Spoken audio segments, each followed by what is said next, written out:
history isn't just what happened. It's what still matters. The decisions, the turning points, the stories that shape our present. This is history told forward. Conversations that looked back to better understand what comes next.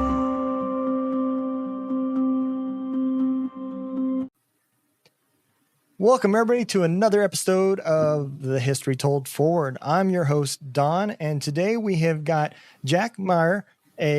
Jack Maher is a historical novelist and a four-time Emmy-winning journalist whose best-selling novel, Poppy, uncovers a forgotten chapter of Colorado and Native American art history.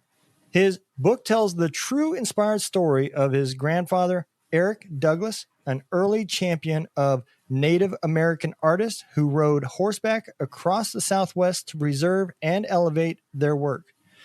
Eric's life bridged worlds from advocating for native pottery and sand paintings to commanding 110 nurses in the Pacific during World War II.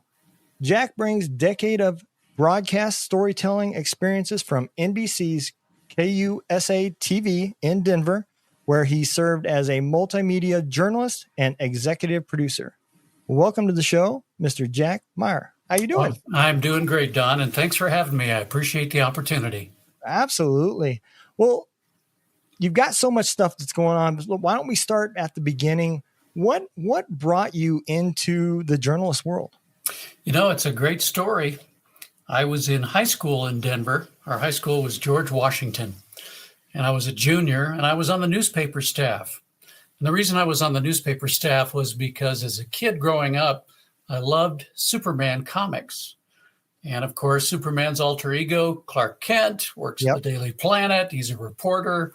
I thought, well, that's pretty cool. And that sort of lured me in on a very basic level into the world of journalism.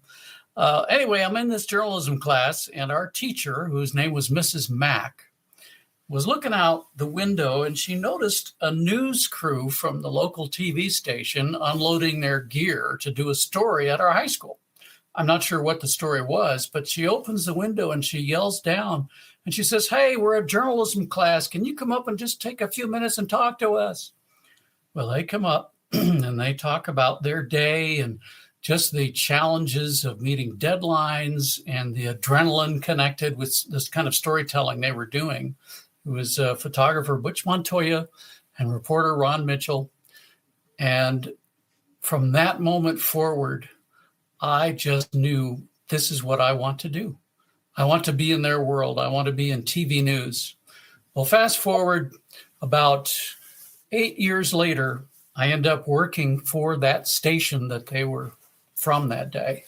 And I end up being Ron's supervisor and Butch's colleague.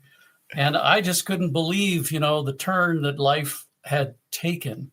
But if it wasn't for their school visit, I never would have been in that world of TV news. And I was at the station for 34 years.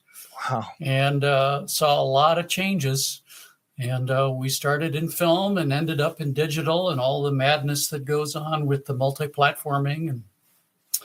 But I was very proud of the work we did, and it really helped me as a writer of this book and another book in terms of just being able to find a voice that I could always depend on, that I knew I could get the job done under deadline.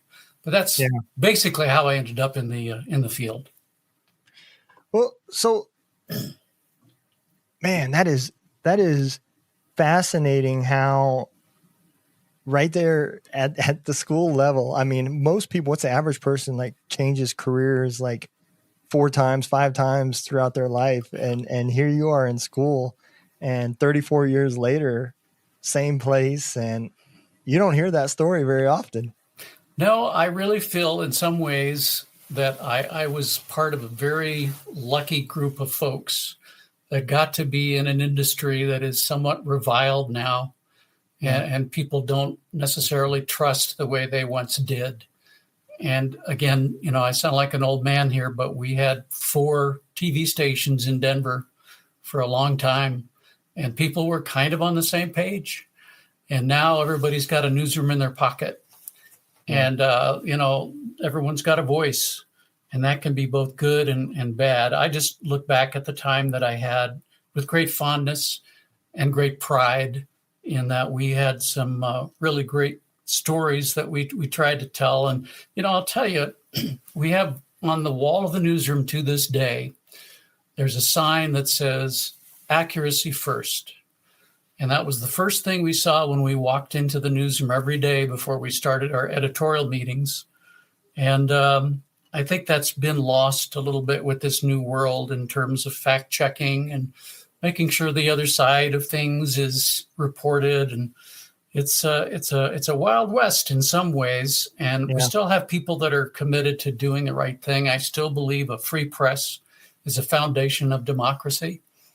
And I just kind of really hate to see how it has been turned into the enemy in some quarters. So I look back with a lot of pride on what I did and what my team accomplished during those years.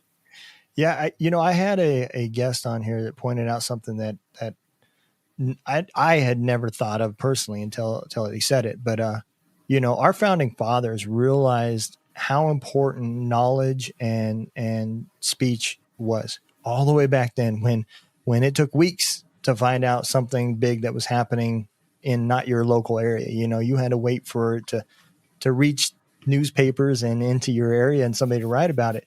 And, that's the whole reason why the First Amendment is about speech and not about guns. And why, they always felt like power came from intelligence, and that involved knowledge and speech.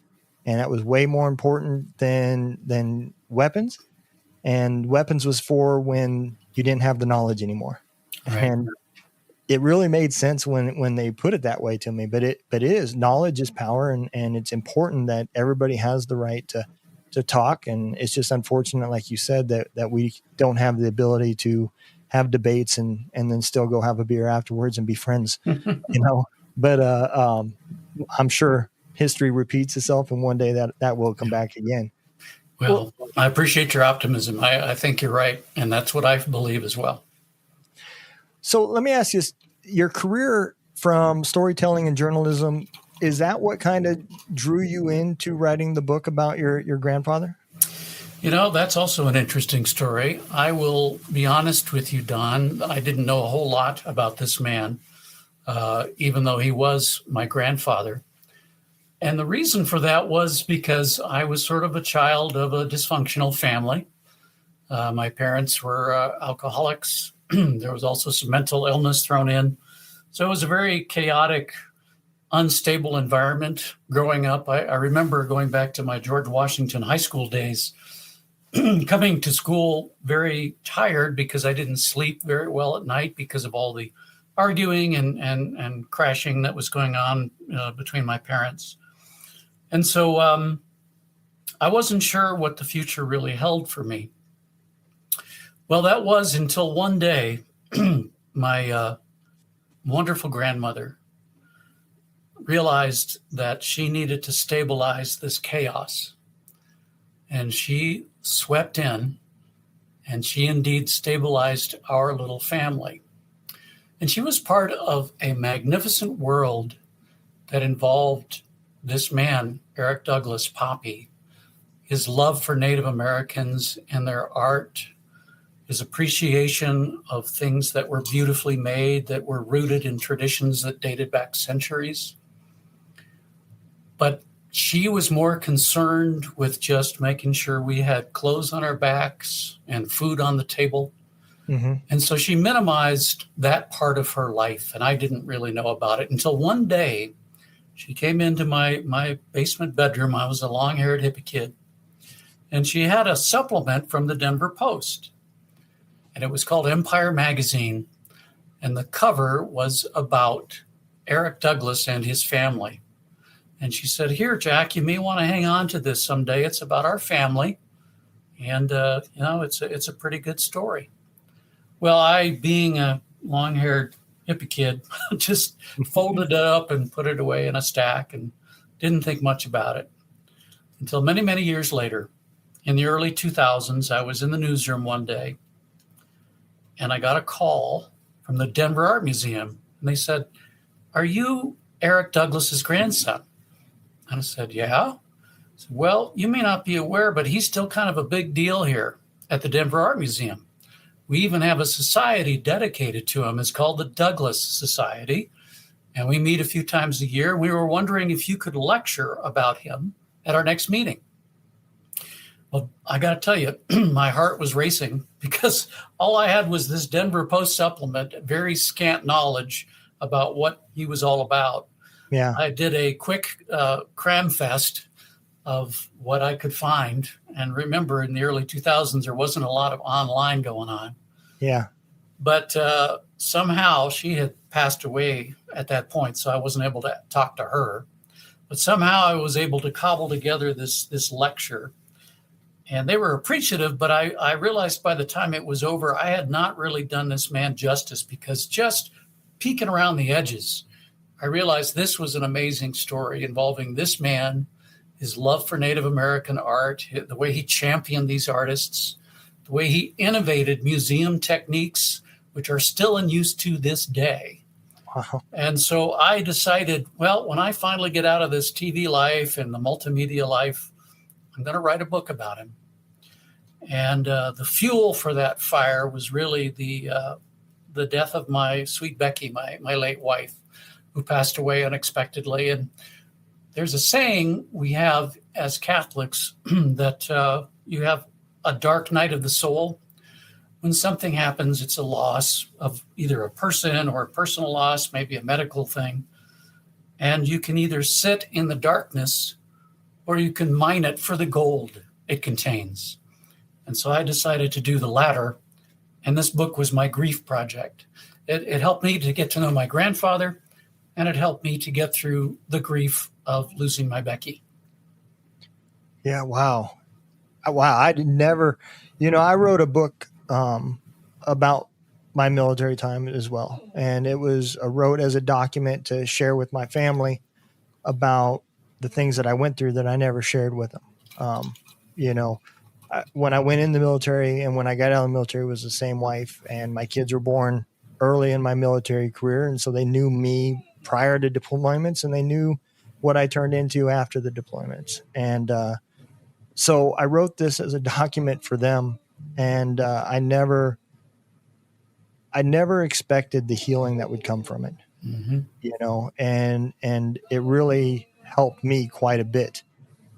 And I can see how taking on a project like that would help in a time like what you were going through. So yeah, that's a big deal. And I wish a lot more people would understand, this wasn't about taking your mind off of it. This was about learning and about processing.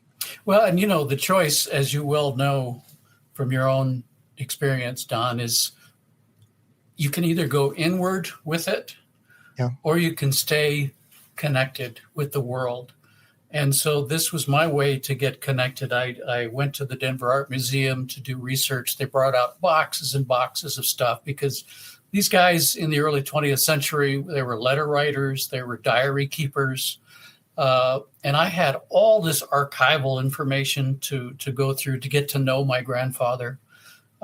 He lived in a beautiful home west of Denver called Hiwan, beautiful log home. I went up there. They also opened up their archives to me.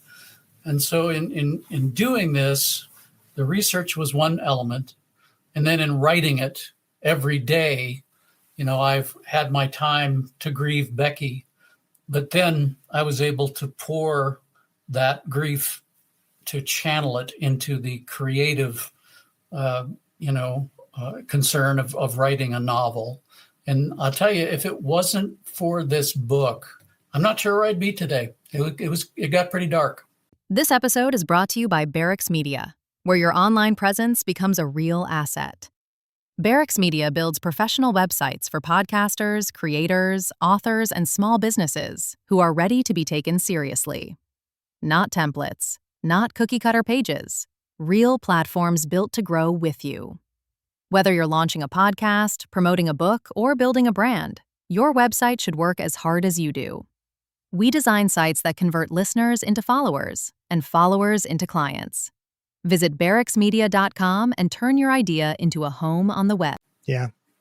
Yeah, I can imagine. And the part I know we're going to get into it, but man, you had to kind of be nervous when you went and did this speech, because you had to understand that you were walking into a talk about somebody that the whole audience knew very well, evidently, you know. And I was very honest about that. I remember telling this group, you guys know more about my grandfather than I do. So keep that in mind as you're listening to me. This is going to be from a grandson's perspective. Right. Because again, I had this article, I had a little bit of knowledge, and my only hazy memory, my grandfather was born in 1897. He died in 1956 at the young age of he was in his 50s when he died of cancer. And that cancer had taken one of his arms. And so just as a little boy, I was 2 years old. I remember seeing this scary one-armed giant looking down at me when I'd go visit him and my grandmother. And that was my only memory of him. So getting to know him by writing this book, it was a beautiful experience for me. But you're right, that very first lecture was a little shaky, and I think I've done a better job since then, since now I have a whole lot more knowledge about him. Yeah. Well, so your grandfather was in World War II, Mm-hmm. and what is it that you remember from that time frame? Because Sure. I mean, being a commander of 110 nurses, he wasn't a low-ranking person. No, and his skills as a museum administrator, I think, is the reason that the Army. He was in the Army.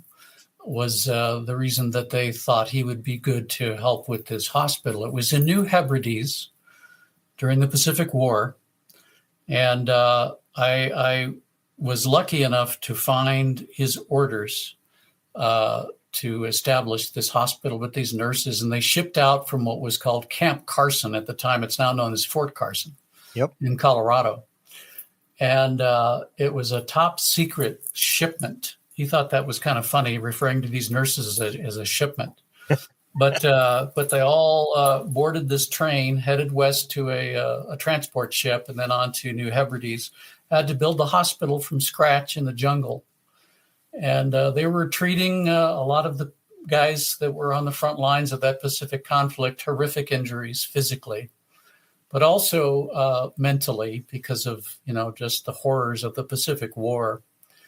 And my grandfather was a pretty sensitive guy and intuitively realized that many of these injuries, could not be seen. Of course, they called it shell shock at the time. Yeah. It's PTSD. And because he grew up in this home full of beautiful Native American art, but also religious music, his father was an Episcopal priest and music liturgist who was world renowned for his Episcopal music that is still in use by the Episcopal Church today. But he grew up in this environment, and he just intuitively knew that music could be healing. And so he organized these choirs of convalescing men that had suffered shell shock. And through this music, he helped them to reconnect with their former selves. And he would always write home to Evergreen, can you send me more scores, Pop? That's what he called his dad. So I can, keep these choirs going.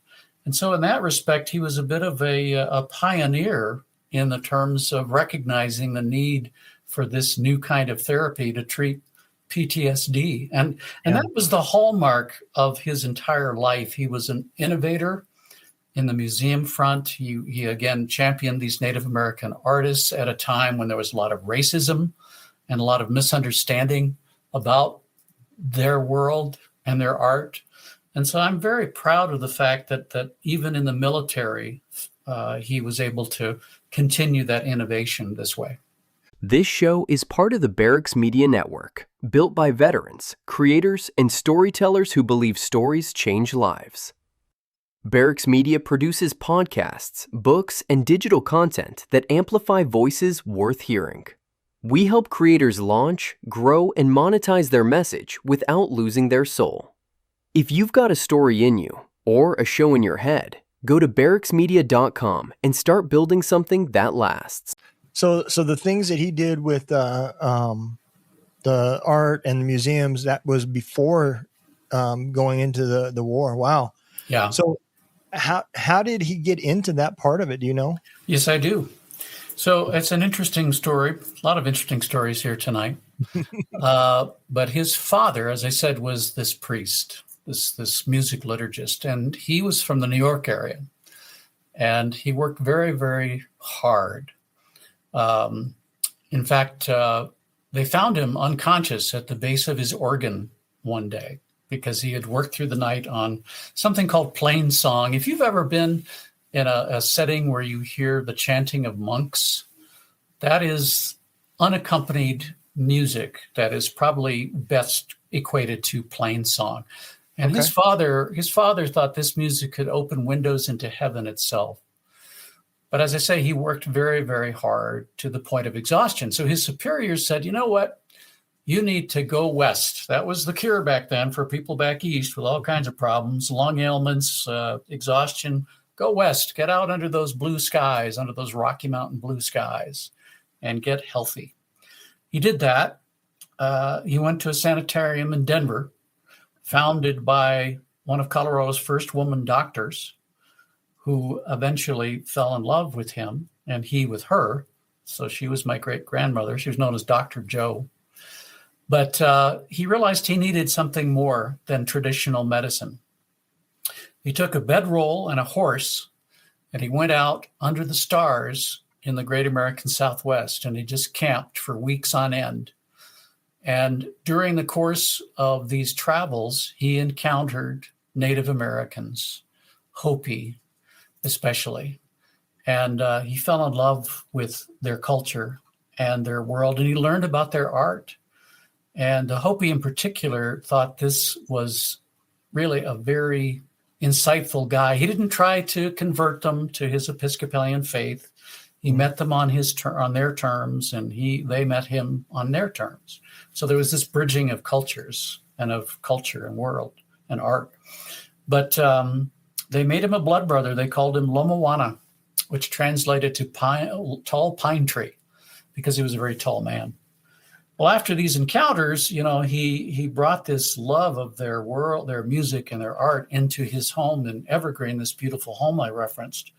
They had this boy, Eric, who was raised in this culture. So he just sort of had it in his DNA already from his dad to zero in on this beautiful world of pottery and leggings and sand paintings. And so he grew up understanding, why these things were so meaningful and sacred. But he didn't really come into the world of museums until one day the family had what they called cow camp suppers up in Evergreen. They'd invite the neighbors around. And remember, there was no I-70. These were dirt roads.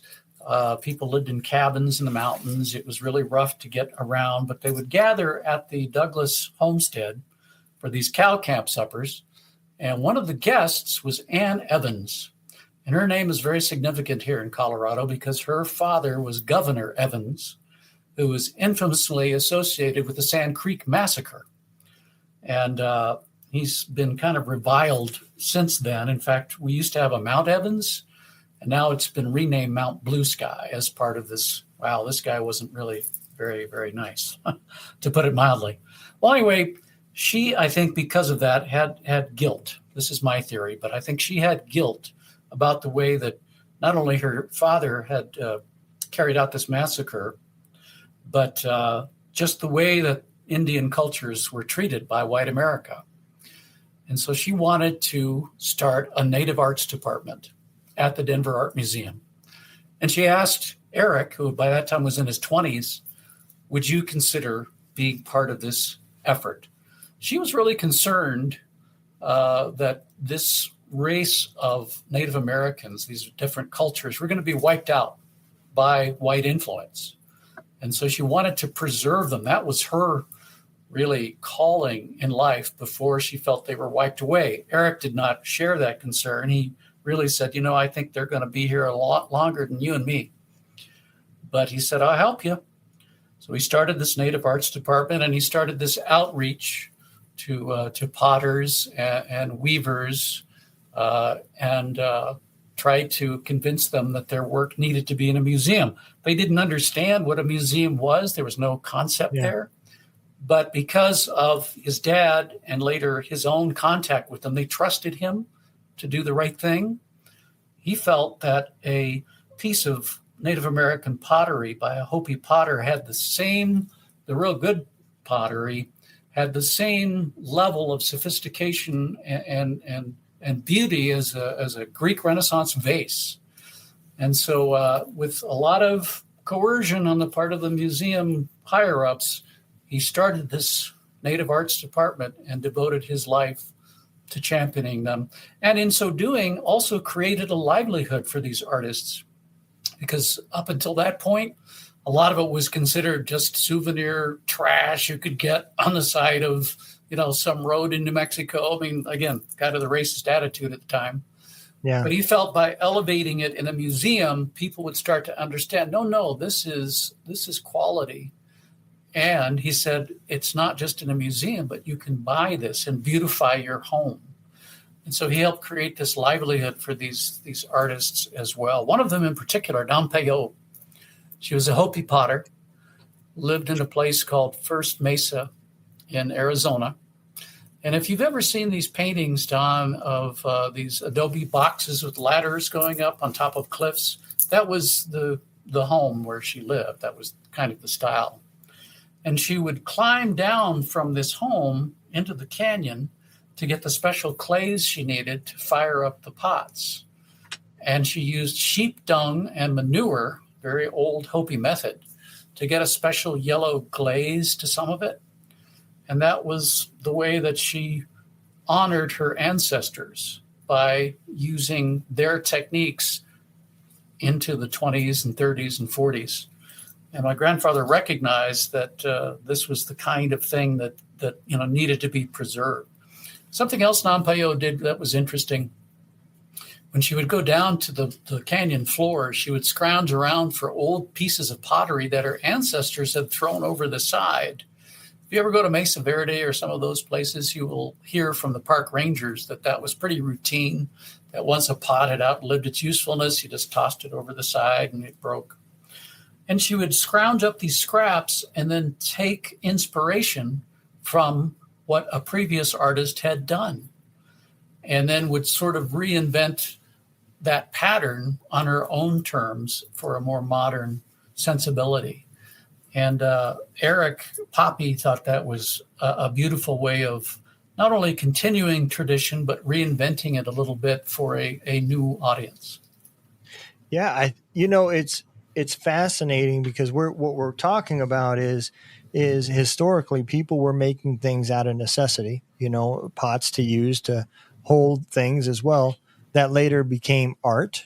And then later that art even became reinvented and put in museums and so forth. So it went from having an item that you needed for cooking or holding things to making things that you could sell to make a livelihood, to eventually being recognized as true art and put in museums and told a story of the history that led it to there. So well, and as I mentioned, if you go to the Denver Art Museum today, and I hope you do, or your listeners will get the chance to do someday, it is really one of the premier, if not the premier, destination for Native American art in the world.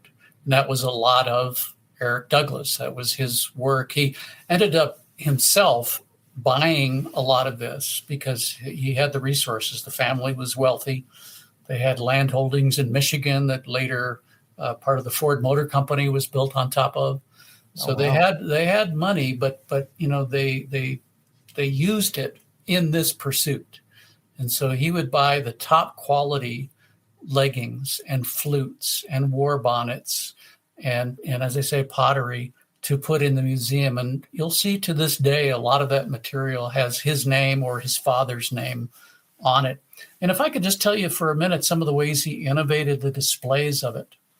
He felt that museums at the time in the early 1900s were only of interest to eggheads. That's what he said, that just only eggheads would want to come here. So he wanted to break these display cases. He wanted to make sure it wasn't just this flat, boring, white, four-walled experience. And he brought in pedestals, and he used lighting and niches. In the case of some of these pots from the Hopi, he would paint the backgrounds to match the source. So if Nampeyo was down on a yellow desert floor looking for clay, he would paint the background of that pot yellow. And these techniques, as I say, evolved with the help of a colleague of his in New York, René de Harnecourt, who was with the Museum of Modern Art. And he and Eric were on these parallel paths. They both wanted to reinvent the museum experience, make it more interactive.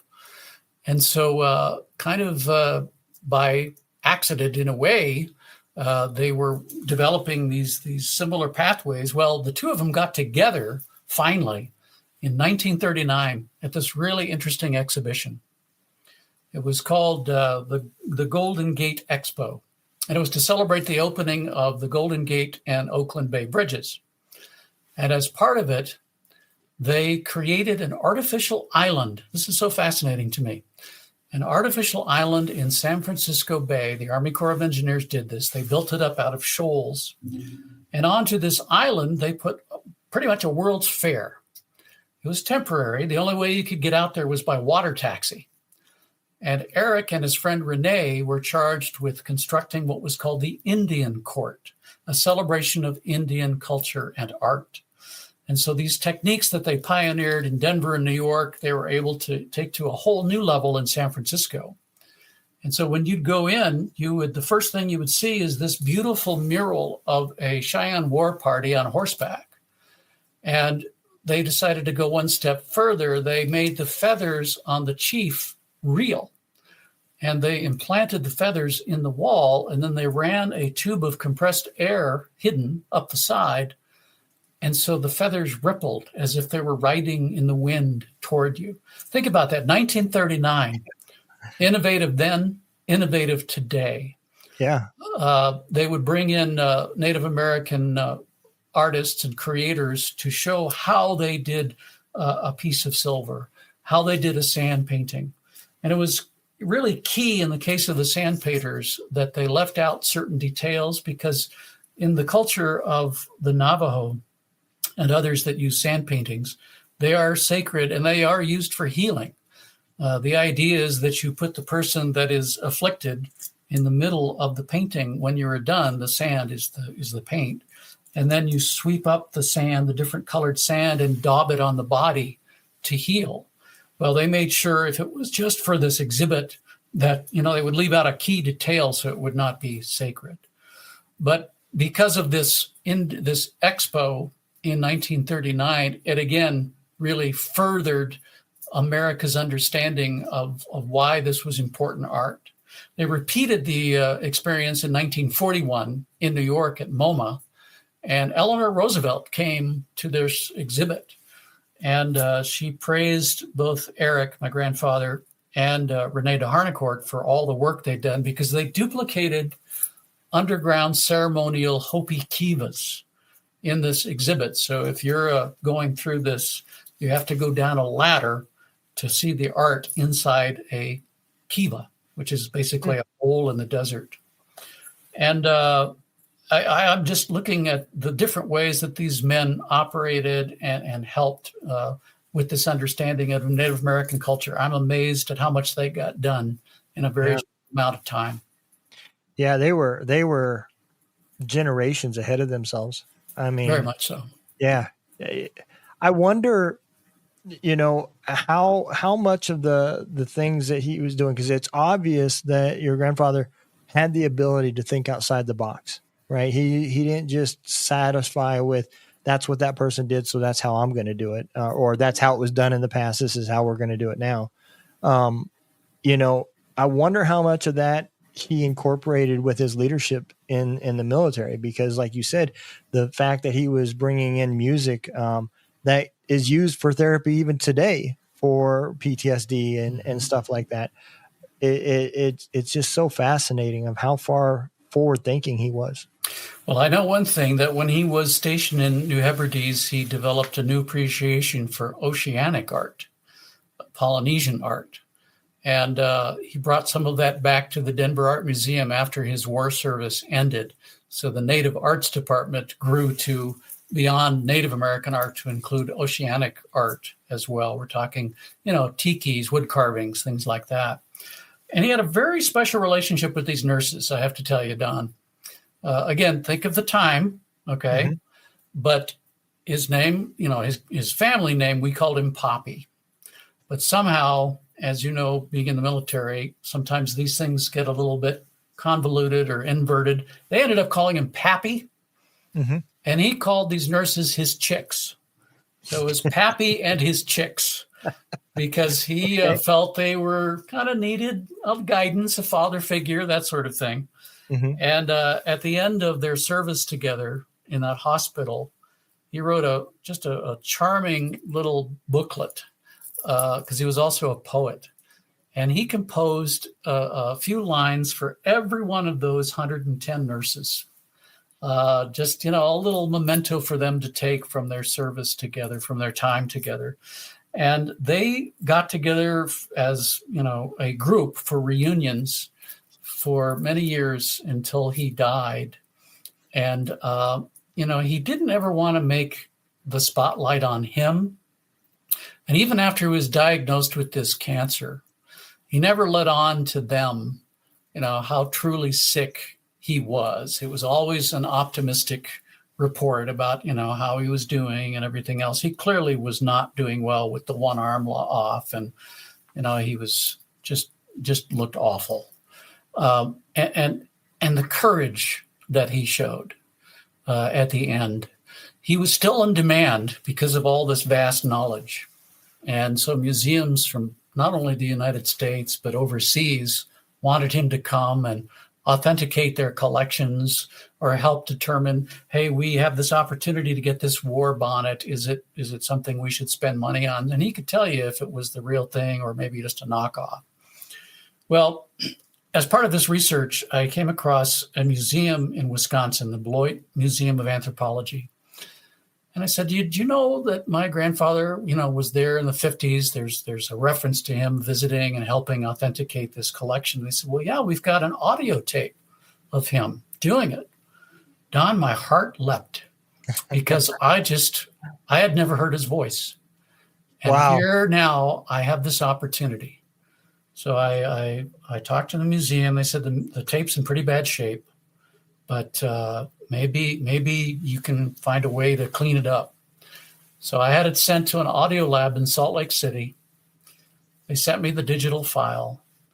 And when I opened it and I heard him authenticating this collection, it was a voice I was surprised by. It was deep. It was warm. It was full of humor. As he went through the different items, and he would give a little mini lecture about every single one. He had the one arm, like I said, but he wanted to show the museum director how this particular tin whistle was used in a ceremonial dance. So he would beat with his one hand while he blew the whistle. And that's on the tape. And, you know, if nothing else, besides this being a way for me to deal with the loss of my Becky, it was worth it to get that tape, to hear his voice, to really connect with him as his grandson. Yeah. Wow. That is amazing. I've just been sitting here in awe listening to this, because, you know, very few people have stories like this. And I've had, like I said, I've had several people that can talk about history on other podcasts and and very few are as intimate as these are. I had a guest on that the house that he lived in was built, and his family fought in the Civil War, and the house was built during the Civil War, and his whole family had been there the whole time. So the generations, it did travel down as far as the stories and the battles that happened in that area and all that stuff. And he's probably one of the only other people I could think of on the top of my head that has such a passionate story to tell. Well, thank you. So I know we're getting closer to the top of the hour here, but how did you've had a successful career in broadcasting, and what pushed you towards fiction as far as going into writing and so forth? Sure. Well, I'll tell you, the reason I made this a novel, it could have been a nonfiction. Mm-hmm. And I will tell you, everything in here happened. The people are real. There may be one or two that I kind of did a hybrid combination. But the reason I made it a novel was really a piece of research that I could not come up with an answer for a very big question that I had. Okay. When Poppy and his dad were on one of these trips to the Southwest, they went through Monument Canyon in 1921, and they were they had a mule train for all their supplies. And my great-grandfather, the priest, kept a diary. And he wasn't the most effusive writer. Mm-hmm. At the entry was typically, well, we covered 12 miles today. We found good grass and water for the mules and the horses. A couple of Navajo sheep herders were staring at us as we went through the canyon. And then this one entry, and we rescued a mule from a pine tree, period. Well, I had no one to ask, obviously. What? You rescued a mule from a pine tree? I have to put that in the book, but I don't have the facts surrounding it, so I had to use my imagination about how did the mule get in the pine tree and how do you get him out? And it's kind of an elaborate sequence in the book. So that was really the one thing that kept me from making this a nonfiction book. But I think in some ways it also freed me up to perhaps, you as the writer are obviously going to be injecting a bit of your heart and your soul into what you create. Yeah. And so I think that allowed me to also to, in some of the dialogue and whatnot, to, put a little bit of me in there as well. And to try to make it just as the way my grandfather tried to meet people where they were in the 20th century. I wanted to try not to make it modern, but maybe a little more accessible to people in the 21st century now. Also, with TV broadcast writing, you try to keep the sentences brief. We had what was called the one breath rule, so that if you couldn't say it in one breath, it's too long. And that actually helped me in the pacing of this. I think that informed it. So I had the TV background as a basis. I had all of these facts. I also had an oral history from my aunt, which was very helpful, talking about the early days. And I think all of that combined really gave me a good place in which to write this book. And I think also I needed to be at this age, I'm turning 72 in May, to really have the perspective and the wisdom to look back and write about him in a way that I think honors him, but also tells the truth. Wow. Yeah, absolutely. It makes sense to me too, as far as why you turned it fiction. The one thing I just can't help to wonder, right, is it's ironic that you talk about saving the mule from a pine tree, right? But the native name that your grandfather was also given was Pine Tree. I had never connected that. Oh my gosh, you're right. Wow. I wonder if those had something to do with each other, but Yeah, that's crazy. Oh, wow. That is amazing, Don. Thanks for that. Why did that never occur to me? I don't know. yeah, I was just wondering, when I was listening, but yeah, absolutely. I'm going to have to invite you to Spirits of Stories as well. So we can definitely go more in depth and make it video as well. Because Jack, your story is just amazing. And I'm so fascinated. I'm lucky to be part of a family that has this history. I'm immensely proud of what he accomplished, what my grandmother also did on a personal level, as I've discussed. And so I'm very grateful for this opportunity. So thank you again for having me on your show. And I would be happy to be on anything else that you would like to put me on, Don. You're a good guy. All right. I appreciate that, Jack. Well, let me ask this. Is there a place where can people go to get your books and follow you and all that good stuff? You bet. Well, again, if you just put in the search bar Poppy and my name, Jack Maher, Maher, it'll come up. It's Amazon. I've got a website. There's a lot of different things that are out there. I will say on my website, using my multimedia experience, I have some video pieces connected to all of this because I actually did a story about the family home up in Evergreen and how to this day it is used as a wonderful educational resource for Colorado school kids to come up and learn not only about my family, but about that part of Colorado's history in Evergreen. And just as if you're ever in Colorado, I hope you visit the Denver Art Museum. I hope you'll consider visiting the Highwan Heritage Park, our family home, beautiful log home in a ponderosa pine forest in Evergreen. And you'll learn a lot about, as I say, Eric and all those wonderful people that came through his life and by extension, my life. Absolutely. And I'll make sure that we get all of your links and everything in there for everybody to find you as well. Jack, I appreciate you coming on again, and I'm going to make sure we get you on something where we can do video and make it a little bit more longer and in depth. So, okay. I think this is a story that's going to resonate with a lot of people, and I know it resonated with me, especially, just the how forward thinking your grandfather was. I'm really fascinated. So, again, I appreciate you coming on and thank you for sharing your story. You bet, Don. It's been an honor.